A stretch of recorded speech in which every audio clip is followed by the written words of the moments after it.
Thanks for watching. This is top 5 top laners in Season 5. So let's get to it. At number 5, I'd like to start off with Fizz. He is kind of a mid laner as well, but as a top laner, he's showing up. It's mainly more in competitive play, but he's still really good. He goes top lane as more of a bruiser, um, building more AD than AP character. He counters Hecarim, which is also really good. You might see him higher up in this list. Um, but generally, he's really safe. He's hard to gank because of Playful Trickster. Season is really useful in top lane, especially since it uh, what is it? It deals percent damage. Chum the Waters is a really effective engage.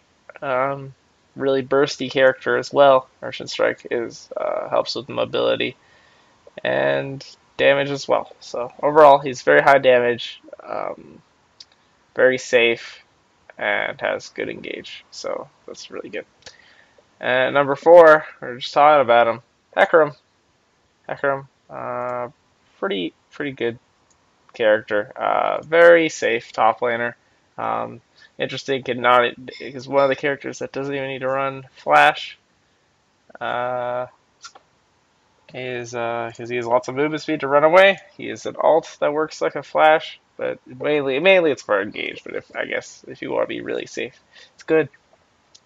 Rampage does a lot of damage and doesn't even draw creep aggro. Spirit of Dread keeps you in lane a little longer than you should be. Because he's very safe, has sustain, has a lot of damage. But besides lane, he is really good engager with this.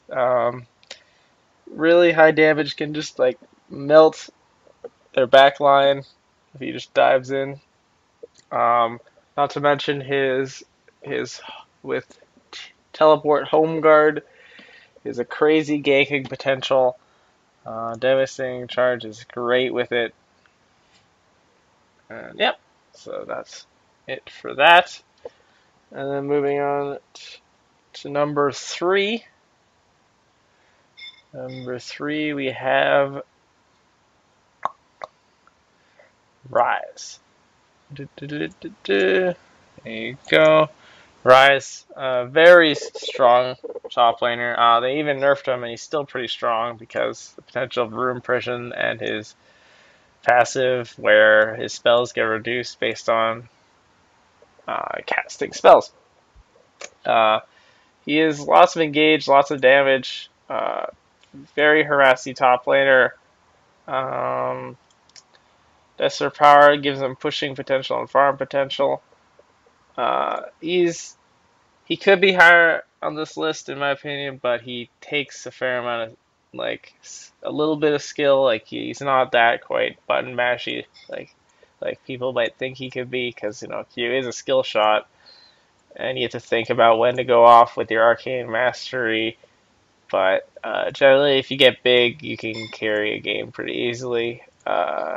He's really good at team fighting. He's good at in lane as well. So overall, very good champion. Number 2, it's a little surprising to me, is Tryndamere. Now, Tryndamere, very interesting character. Uh, you just push all day, or you can team fight. Generally, the strategy with Tryndamere is just to push your lane all day. Very hard to deal with for an enemy team, just Tryndamere, because you just push, they come, you spin out, or you can alt out. You can 1v1 pretty much any champion with all the crits he can get. Um, and he's not the best team fighter, but he creates some of the most presence in the game by just pushing. He can do objectives really easily. Like if you group up for Baron, he's really good at that. Yeah, so he's good at objectives, and he's good at creating lots of map presence. All right, and then finally, number uno. A lot of people hate this character. Fiora, number one. Her win rates highest of top laners. She's just really good.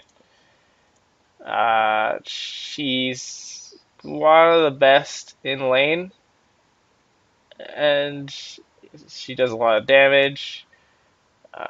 She is really good in team fights. She can push. She can kind of do a bit of it all. The only issue she has is like she can't engage. She requires someone to engage for her, but she can like win a team fight very easily if you can get a blade waltz or her ult on an enemy carry. They're pretty much gone. And sometimes if she's big enough, she doesn't even need blade waltz. She could just like lunge onto them and smack them, and they're gonna die. Not to mention Repossess is really good. Gives her stats. Gives her like magic damage. So she's a very high damage character.